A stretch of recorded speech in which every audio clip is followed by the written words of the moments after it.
కరీంనగర్ జిల్లా మానకొండూరు నియోజకవర్గంలో BJP MP అభ్యర్థి బండి సంజయ్ ఎన్నికల ప్రచారం నిర్వహించారు. గన్నేరువరం పట్టణంలో కార్నర్ మీటింగ్లో పాల్గొన్న బండి సంజయ్ కాంగ్రెస్ అబద్ధాలు చెప్పి అధికారంలోకి వచ్చిందని ఆరోపించారు. 6 గ్యారెంటీల్లో ఒక్కటి కూడా అమలు కాలేదని మండిపడ్డారు. బీఆర్ఎస్ కాంగ్రెస్ 2 ఒక్కటి అని విమర్శించారు.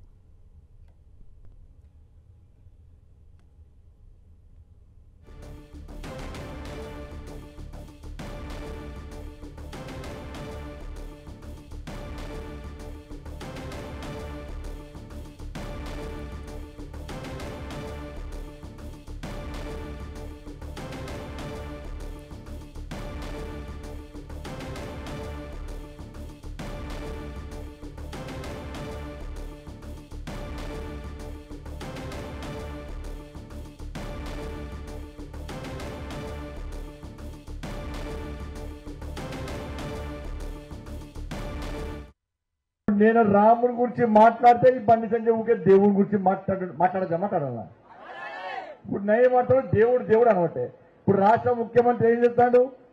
భద్రాద్రి పోయి రాము మీద ఒట్టంటాడు, యాదాద్రి పోయి లక్ష్మీనరసింహస్వామి ఒట్టంటాడు, అలంపూర్ పోయి అమ్మవారి ఒట్టంటాడు. మరి మా రాష్ట్ర ముఖ్యమంత్రి ఎవరు దిక్కాను? లాస్ట్కు దేవుడే దిక్క.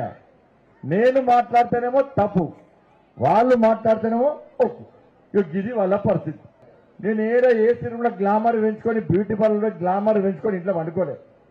ఏడ పైసలు సంపాదించుకొని వ్యాపారం దొంగ వ్యాపారాలు, దొంగ దందాలు, లంగ దందాలు, లఫంగ దందాలు చేయలే. ఏడ చేస్తా కూడా మీకోసం కొట్లాడినా, మీ అందరి కోసం కొట్లాడినా. ఇలా మీకోసం కొట్లాడితే నేను అధ్యక్షునిగా ఉన్నప్పుడు నా మీద ఎన్ని కేసులు తెలుసా అక్క? ఎన్ని కేసులు తెలుసా అన్న? 109 కేసులు పెట్టిండు కేసీఆర్ అనే మూర్ఖుడు. 109 కేసులు పెట్టిండు. నన్ను 2 సార్లు జైల్లో పెట్టాడు. చూసినా టీవీలలో జైల్లో పెట్టాడు. ఇప్పుడు మీ పిల్లలకు ఉద్యోగాలు రావాలి. ఇదివరకు వచ్చాయి ఉద్యోగాలు. కేసీఆర్ ఏమన్నా ఇంటికో ఉద్యోగం ఇస్తున్నాడు. మరి గన్నేరువరంలో ఎంతమందికి ఉద్యోగాలు వచ్చినాయి? మరి మీ పిల్లలకు ఉద్యోగాలు రావా? టీఎస్పీఎస్సీ పేపరే కేసీఆర్ లీక్ చేసే. కొట్లాడింది ఎవరు? కొట్లాడింది నేను.